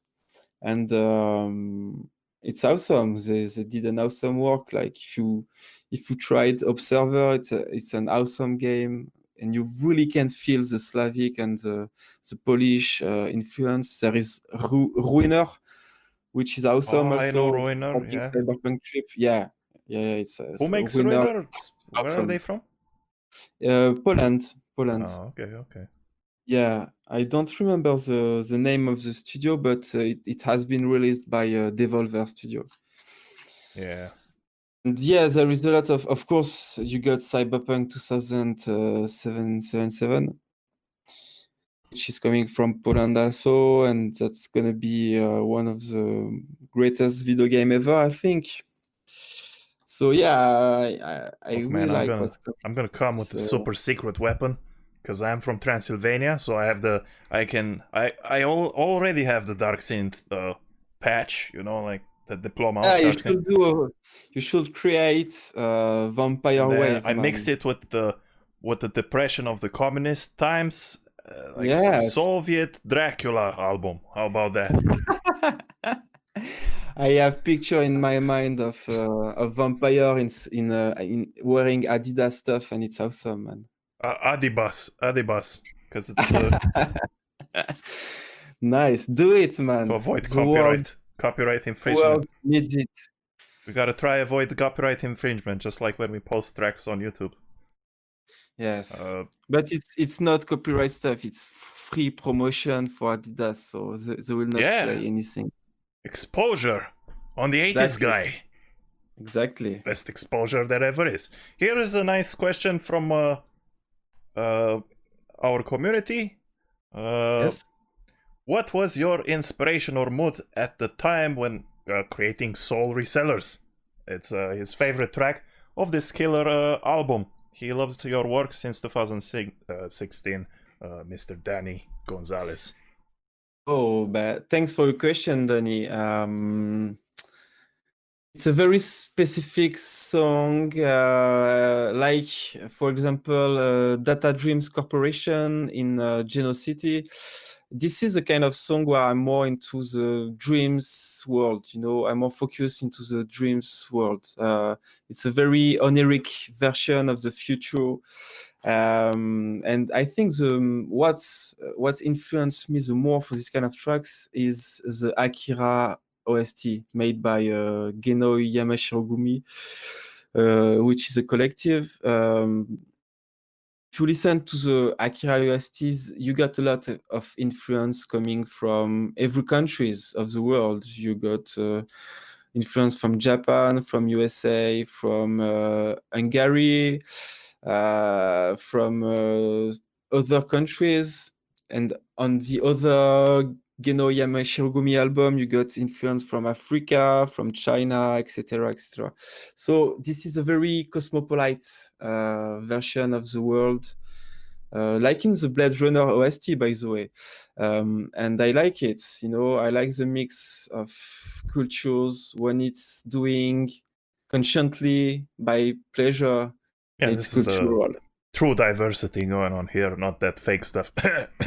Anyways, Navarro Guard asked, would you ever plan on writing stories based on your albums?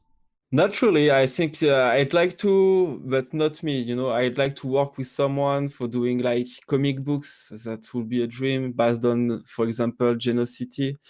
And I think, yeah, it will be possible to do a lot of different stuff because I got a lot of ideas. If you look up to the song title, it's like already short stories that can be pictured with the music. And I haven't did it, but I'd like to do this with an illustrator for creating a comic book. Maybe one day, I hope. Yeah, I'm gonna tell my girlfriend to get prepared then. Yes, you can send me stuff she's doing, not for me because I think she's busy with her own business. But I'd like to see what she's doing. Yeah. Here's someone saying something in French. Si vous pouvez le faire en français, ça serait top. What does that mean? So it just means please speak in French. So so I just did. So yeah, he wanted. We did the full interview in French. So, but I will say just one thing for him. Désolé, on n'a pas fait l'interview en français, mais écoute, si tu as des questions, n'hésite pas à me les poser sur la chaîne YouTube et je te répondrai avec plaisir, mec. Wow. Voilà. Je suis désolé. Je suis désolé. Yeah. French people, man. Like, without the French, maybe we would never have Synthwave. That's where it all started, with the Valerie Collective, all that stuff with the Drive and Kavinsky and... Yes, and after with Carpenter and Perturbator, that was some kind of... balls in the genre. Yes. Yeah, I think it's the same for Darksynth. Maybe we will not have been into Darksynth without the French scene also, so I don't know. Yes, I think we always liked... we are focused on art since always in France. This is one of the most important thing for us since always. It's in our culture. To be in the avant-garde, to be searching for new things, for new creation, and you can see it in every domain, in paintings, in cinema, or different stuff. So, what about weapons manufacturing? No, just kidding. Yeah, I'm not into that kind of stuff. I just can't speak about it because I don't have a clue. I know what you're talking about. Like when you go to France, you can waste your whole life, and you would still not visit all the art stuff that was made in France. Yes. Like I could go to Paris right now, and I would not have time to visit all the museums and all that stuff. There's so much art everywhere. Exactly, and there should be multiple museums for one artist, like a bunch of museums for Salvador Dali or... Yes, they should. But we have some museums that are permanent.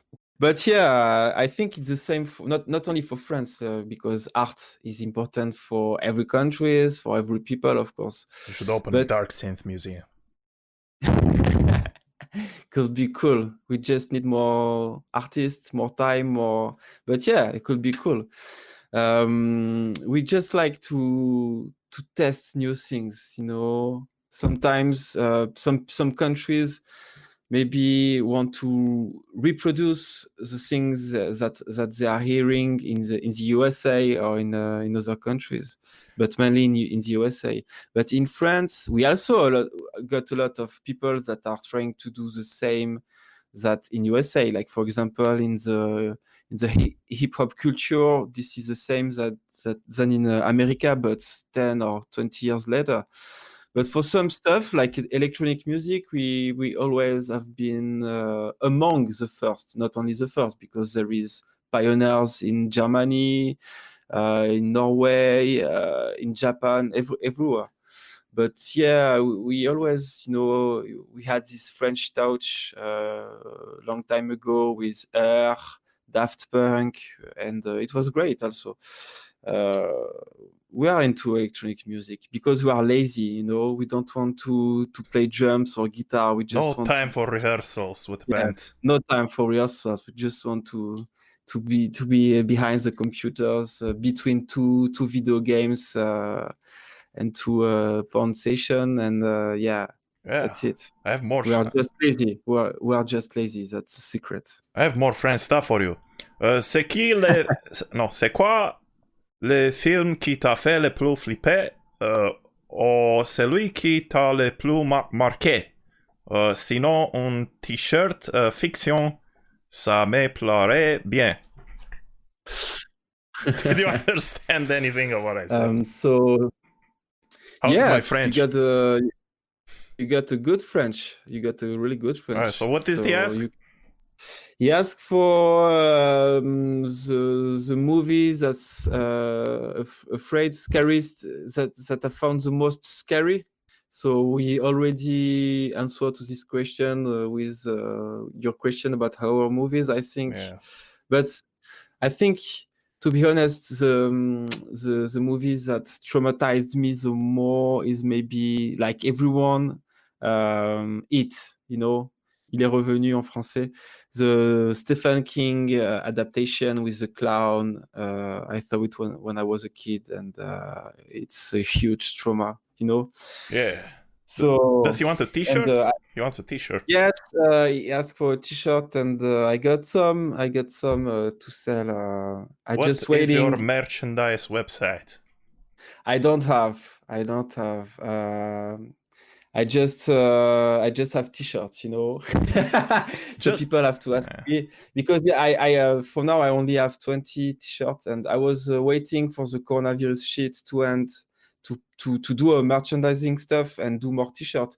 But the problem is now in France, if you want to post something, you have to wait 1 hour or 2 hours at the post office, because there is a lot of people, and also it's way more expensive since this year. But yeah, I got T-shirts. If you want some, dude, mail me at Instagram, and we can find an arrangement. All right, there you go. You could Cita de Marquis says, if he could meet one person, living or dead, who would he want to meet? Whoa. If I could meet one person, living or dead, well, I think it will be a disappointing answer, but it will be an honest answer, and it will be my grandpa. It's simply as that. I love that guy a lot when he was alive. It was so fucking nice. I remember he lost his legs to the Second World War, you know? Yeah. So he got a fake leg. And I remember one day I was crying for having a Batman comic books. I just was into Batman like every kid in the 90s. So I was like, I want this Batman comic books. It was raining outside, and it said, yeah, okay. And he went outside under the rain with just one leg, and he came back with a comic book. And that's incredible. This is something I will always remember. I think this is one of the last things I will see in my head before to die, because it's something strong to me. And yeah, I got a lot of respect for that man. I can't say all he did in his life, of course, because it will take hours, but this is one of the more important person on earth for me, a true model, and this is the people I really wanted to meet now. Yeah, that's a great story, man. That's like a great inspiration when it comes to life lesson, you know, and it probably shaped your character too, because he went out there in the rain with one leg to get you the thing that you wanted. It probably makes you do the same for other people, or for your projects, or just anything in life. Just have that dedication that just let's go through it.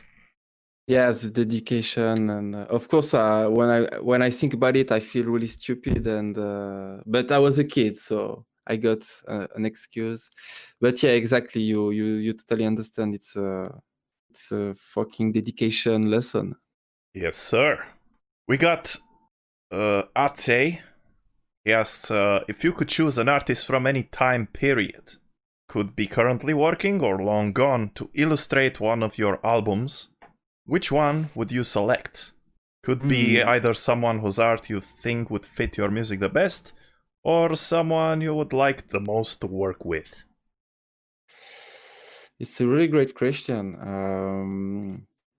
I think I got 2 or 3 ideas. I really like what was doing metal hurlant, heavy metal artists in the 70s and in the 80s, sorry. So people like Moebius, Drouillet, it will be it will be awesome. But in the other hand, I really like American comic book illustrator from the 90s, like Todd McFarlane, or an English one, which is very famous, which is called Simon Bisley. So, yeah, let's say Moebius or Drouillet or McFarlane or Bisley. I don't know any of those guys, but I trust you. You're a Frenchman. You know your stuff. Yes, I hope. Yeah, let's go a little bit in your childhood. This is a psychology session right now. Oh, let's go deep into your... We already were in your childhood a little bit, but what did you enjoy listening? What was your music when you were a kid? What did your parents listen to? Oh, my parents were listening to classical music and French variety. You know, like Léo Ferré, Bobby Lapointe. They are French artists. What about Edith Piaf? I don't think people will... Not Edith Piaf, but Léo Ferré got a lot of influences from Edith Piaf. What about Mylène Farmer? Maybe it was too young for my parents, because it was some kind of decadent, speaking a lot about sex and stuff. But yeah, on the other hand, they were listening a lot to that Serge Gainsbourg album from the 80s that include a lot of sex songs. So, but I'm not a huge fan of this artist. She was like the Madonna of the French. Yes, kind of, yes. It's not my cup of tea. I got a lot of respect for this kind of artist, of course, but this is not the stuff I'm listening to, and it's not an influence. I was more influenced by extra metal music when I was a kid and a teenager. Black metal, death metal, heavy metal, this kind of stuff. I remember my great sister was listening to Queen and to Manowar sometimes. So I was, wow, what this kind of music? It's very special. When you're a kid and you're discovering Manowar, sure, it's a crush. And so it was a gate for metal music, and I still listen and like lots metal music. But how deep is the connection between metal music and Darksynth? It's huge. I think most of the people that are creating Darksynth music are listening to metal, also are involving into metal bands most of the time. I think it's the case for many of us. So you can see the connection, it's like the same visuals, the same layouts, but with a different approach, the same satanic symbols, which I don't really use because too cliche at this point. I like to stay away from religious stuff, but everything is doing what you want, so I have no problem with it. It's cool. What about the composition style? How does it feel to compose metal versus Darksynth? It's a good question.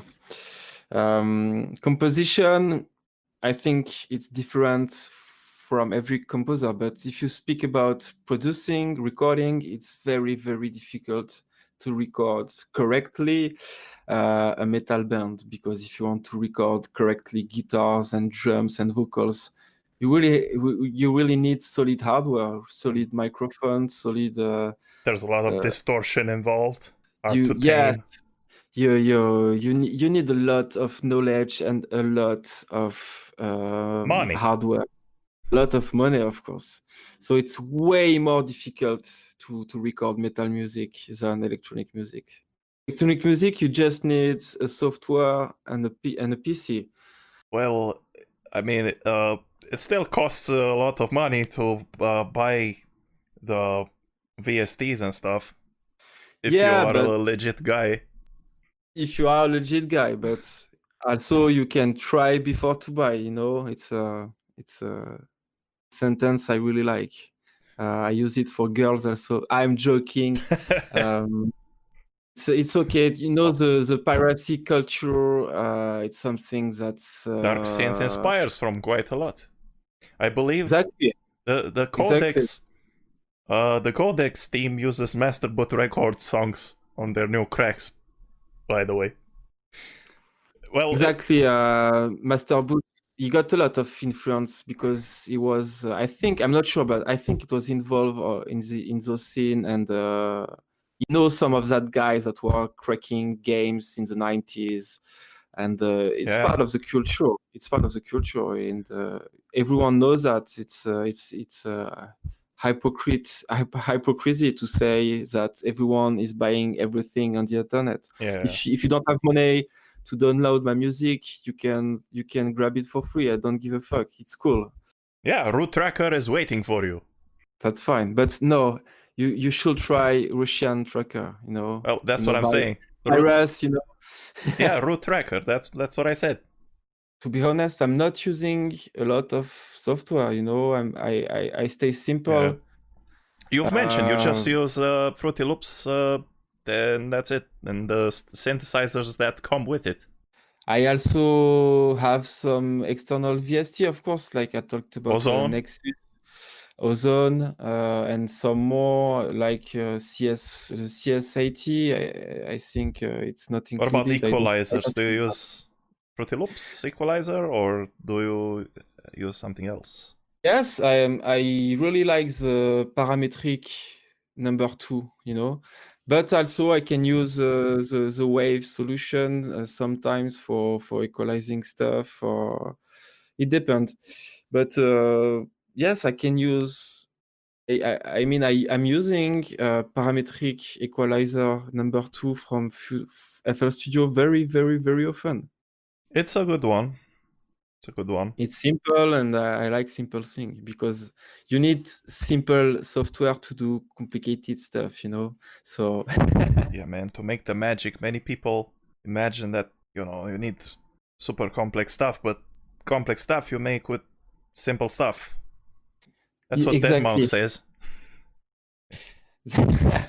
Yes. But exactly. Deadmau5 also says that he makes the sound of a instrument first in a program like Serum or something, but then the effects he actually uses real hardware, and he has some really expensive stuff, and that's where the sound really comes to life. Yes, everyone can find his own way to get his own sound. So there is no. I respect a lot of people that are into hardware. I'm not against it. I think it's a great thing. It's great to see people buying old school synthesizer. It's making it alive. It's awesome. I really like it. You know, if I was able to buy a Prophet, I will buy a Prophet. You need a lot of space though to deposit all the synthesizers. I'm living in a very small flat, so it's completely impossible.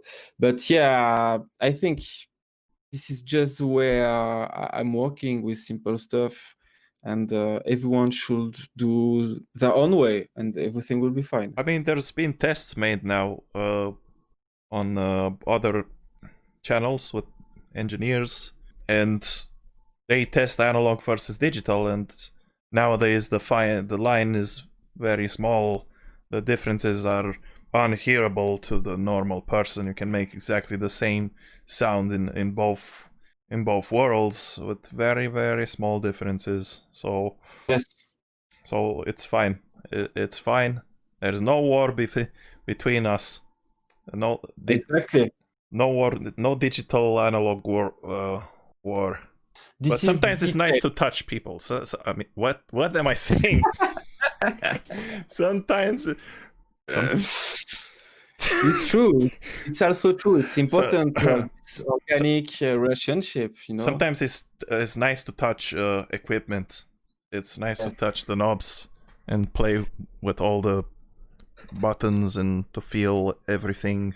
I mean, we do have like a MIDI keyboard and stuff, but you know, maybe it would be more of an inspiration factor if you had an access to the Prophet or the old Moog or some crazy analog rack thing, you know, one of those Euro racks. That's some crazy stuff. I would like to have those things. Maybe it would inspire me to create songs. It's like the difference between playing two old school games with emulation system or with the real consoles. It's a little bit like that. There is always a little bit difference that will change the experience. So yeah, it's a good thing to have old school stuff. And when I was recording music with Metal Project, I was really enjoying to playing guitar a lot, to feeling alive, to feel the vibration with my whole body. You know, it's a great experience. But I got a MIDI keyboard. I'm not even using it. I'm not even using it at all, you know, because the problem, we forgot to speak about this, but the problem with hardware is it's not working one times every 2 times, you know. I mean, maybe it's just me and I got this omen, but when I'm trying to using hardware stuff, it's not always working, you know. Sometimes you need to spend 3 hours to fix a bug, to go on the internet to see what the problem with this software, with a mix of that keyboard, with this software, with your computer, etc. And so you're losing a lot of time, and time is very, very important. I think this is more important, to be honest. So fuck that shit. Just grab a PC, a software, and start to work. It's working. True. There is a famous mix engineer, a guy who masters songs for other people, who is old in the business, you know, and has been through the most expensive studios with the most expensive tens of thousands of dollars of gear. And in the end, he went, I don't remember his name, but he is a pretty famous guy. And in the end, he just went all in the box. He went all in the computer and does the masters now from the computer. No. Yes. Awesome. So, you know, there's always those elitists who like to stay with their super expensive gear and say that it's the best and blah blah blah, but it's not really true. Yes, I totally understand it. As I said, it's a great thing to keep on, to make it live again, to make it live. It's important. Those keyboards needs to be alive, to be played by passionate people, and I think it's awesome. But in the other hand, that's not how I am working. Speaking of playing, how do you like to play your music? How do you like, not your music, like how do you like to play other people's music? Do you have a vinyl player or cassette or something like that? Or do you just play the MP3s and that's it? My favorite physical format is CD. I'm a CD kid. I am born in '83, and so I was a teenager in the '90s. So I really like CDs. You know, it's small. The sound quality is top notch. You can do everything. You can have a lot of CD, and even in a small room, it will be okay. I like vinyls also, of course, but my favorite I know French format, people like vinyls. Yes, I know that, and a lot of people around the world are liking vinyls, and it has been a huge surprise for me to see that in stores you can see more vinyls now it's having than a comeback. CDs. It's a It's having a huge comeback. comeback. Exactly for the same reason that you can touch the thing and play it, and it feels really cool. You know, and then you can see it Exactly. spinning, and you know that the sound comes from there. And it's a cool thing. Yeah, And it's living. some people say the sound is warmer or something. But yeah, speaking of vinyl, you have vinyl for sale on your merch area in fictions.bandcamp.com/merch and cassettes. You have a limited edition vinyl LP, $22, €22. And you had cassettes, but they're sold out. Yes, I think you can find Mother Russia BZOST vinyls, something. I got some. I will put them on Bandcamp soon because I think it's sold out on the label website. And also, like you said, everything you said is right. And also, there will be CDs and tapes from Dark Days soon. I will tell the people more through Instagram and Facebook, but it will be very soon. That's some great news for the people who like to collect stuff and have the possibility to play vinyl and stuff like that, cassettes, whatever it is. What about t-shirts? You're gonna thinking about adding that to the merch section somewhere, or just keep it? Wait until this whole craziness goes away with the virus, and you know, maybe prices will come back to normal in shipping. And well, I will sell the 21 I still got with no Bandcamp addition, because it's taking us 10%, and yeah, with the postage costs in France, it's difficult to just be okay with it. But I plan to do more t-shirts this year that I will take somewhere. I prefer to use web shop. I'm searching for solution because I got design and I'm a little bit stuck these days because of all this shit. Like, I can spend 2 hours a day just for a t-shirt. 2 or 3 days by week, it's impossible. I will find a way to fix it. Are you thinking of making your own website, or? Yes, it's a solution. It's a solution. Any other places you want people to visit you other than the Bandcamp? I guess Spotify Fixions and something else. People can follow me on Spotify, Instagram. I'm very active on Instagram. It's my place. What about Twitter? I don't like Twitter, so I got a Twitter account, but I never go into Twitter. I don't understand how it's working. You know, the threads, who's speaking with who. I'm a boomer, you know. I'm just a fucking boomer, so Twitter is definitely not for me. You know? What about Facebook? Facebook is for boomers. Yes. So I got a Facebook, of course, because I'm a huge boomer. So people can find Fixions on Facebook, of course. Spotify, Instagram, SoundCloud, and Bandcamp. Yeah, but I think the most important is for people to play your stuff on Spotify and to buy your stuff on Bandcamp. Is that correct? Yes, exactly. Like I said, if you don't have enough money, you can just grab it where you find it. Root tracker. I think the best to avoid virus is to use Soulseek. I don't know if people are into software. Soulseek is like a Emule version, but only for music. Almost only. It's peer-to-peer. It's based on share, and it's great to discover new stuff also, because you can see when someone got a precise artist, you can see his own list of artists and discover new stuff. There is a lot of people that are really, really into music. So if you want to try before to buy, it's a good way. You know, my first album, Metro Holographics, I uploaded at the same time with the release, also on the torrents. Yeah, that's a good way. I did it myself. There's no point for other people to do it. I'll just pirate my own work. How about that? It's good. But It's a good idea.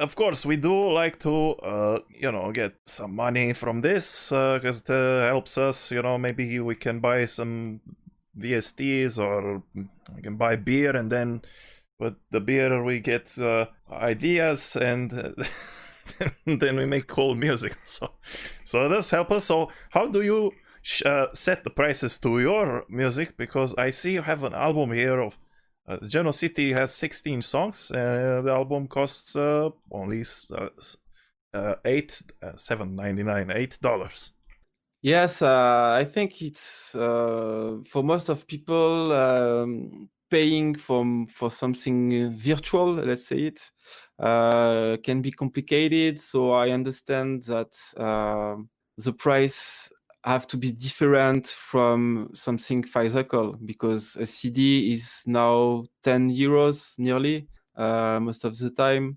So what's the point if you can grab a CD for 10 euros to have albums that cost $15? I think it's a question of respect to have lower prices. Like video games, it's a little bit lower when it's digital. Well, people are paying for your creativity. They don't pay for the disc or Exactly. And, yes, you're right. And an album is something that you can use for a lifetime.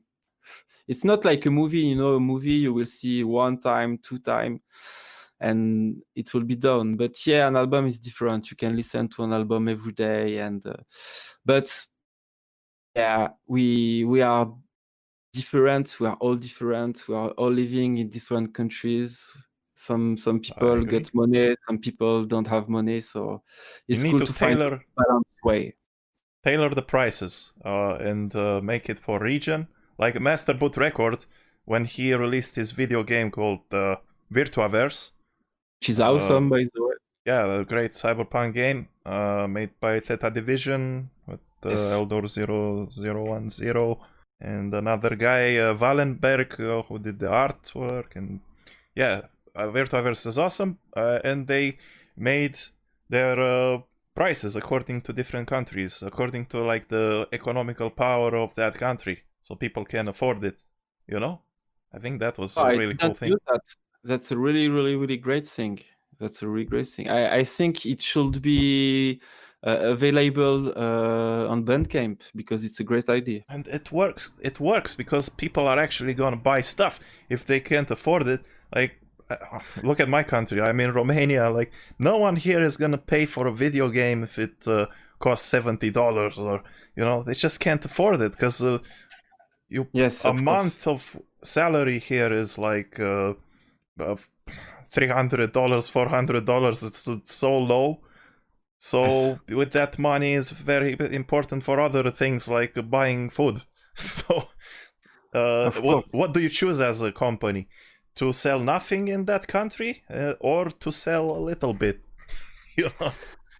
Yeah, but looks like companies doesn't really care about poor country, which is a shame, to be honest.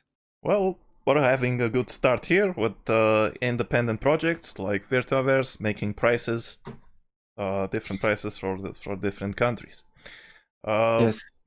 Do you feel like the Darksynth artists are united, or is there competition between you guys? Well, to be honest, I don't feel any competition. I mean, maybe there is a good competition, like you listen to an artist, it's really good, and you're like, oh my god, it's fucking awesome. I want to do better. It's something positive to me, because it helps you to reach higher states. But in the other hand, I'm speaking with a lot of artists from the Darksynth scene, and yeah, we are in a good terms. And there is a good relationship between us. Really, there is no problem, no ego problems. There is no shitty affairs. We don't share the same girlfriends, the same girls. There is no shitty stuff. You know, we are living in different cities. Of course, there is a lot of people in that are living in Paris, but this is not my case. So I'm just doing my own business and having fun with them sometimes on Instagram or on Facebook. It's really good, really good. That's very nice to hear, man. What about between normal synthwave and Darksynth? Do you feel like people pay too much attention to the regular synthwave, and you guys don't have as much spotlight on you, or something like that? I don't know. I think as an artist, creating stuff and releasing it, you always want more, because if you are really proud of what you're producing, you can see sometimes shitty projects having a lot of audience because they got a lot of promotional stuff, promotional help, because they paid for it. But in the other hand, I understand that that kind of stuff that I'm doing and other Darksynth artists are doing is not for everyone. You know, I think it's like doing crazy music for crazy people. You can't like Fixions if you're 100% normal. I think, you know. A lot of people are sending me mails to tell me that my music can be a help when they're feeling bad, can be a shelter. And even if it's only few people, this is so fucking awesome to read it. This is the kind of stuff that makes me feel legit, you know? So Yeah. I understand that most people are into regular synthwave because they got regular brains, you know? It's okay. Man. Well, on the 80s Guy channel, the most viewers are from the Darksynth community. Well, I didn't know that. I thought that the 80s Guy is doing a lot of stuff around Darksynth stuff, like the radio, the streaming radio, which is awesome to discover new stuff. Yeah. And I think the most views are on the Darksynth stuff. Yeah, I think people are. That's really healthy, in my opinion. Yeah, it seems like it's having some attention step by step, and it's a great thing, because when you are living in this world, it's a great way. It's a great catharsis, you know. It can be a great help. But we do have room for everyone here, and I've talked with the 80s Guy, and you know, there's room for everything as long as it's good. The 80s Guy will select it and will promote it, and there is a great love for Darksynth on the 80s Guy, and also Nightride FM. And yes. We thank you guys for making it, and we want you to be motivated to keep doing it. And I guess that's it. So do you have any last message or something for the audience and your fans or something? Well, first, thank you for your questions. It was a great chat. I really enjoyed it. I would like to thank everyone supporting my music, supporting my project, buying stuff, or just spreading the word about Fixions, sending me support messages. Thanks a lot, because it's a great help in my personal life. It helps me feel better. It helps me feel legit to be alive in a way, you know. I really appreciate that, and that's one of the reasons I keep on doing this kind of music. It's not only for me, it's because I want to amaze people. And so thanks a lot to people supporting Fixions. All right. That includes the 80s Guy, of course. Yeah, the 80s Guy, the best guy there is. But yeah, thank you for being on the program and for the interview. Slow aka Fixions. Thanks to you, man.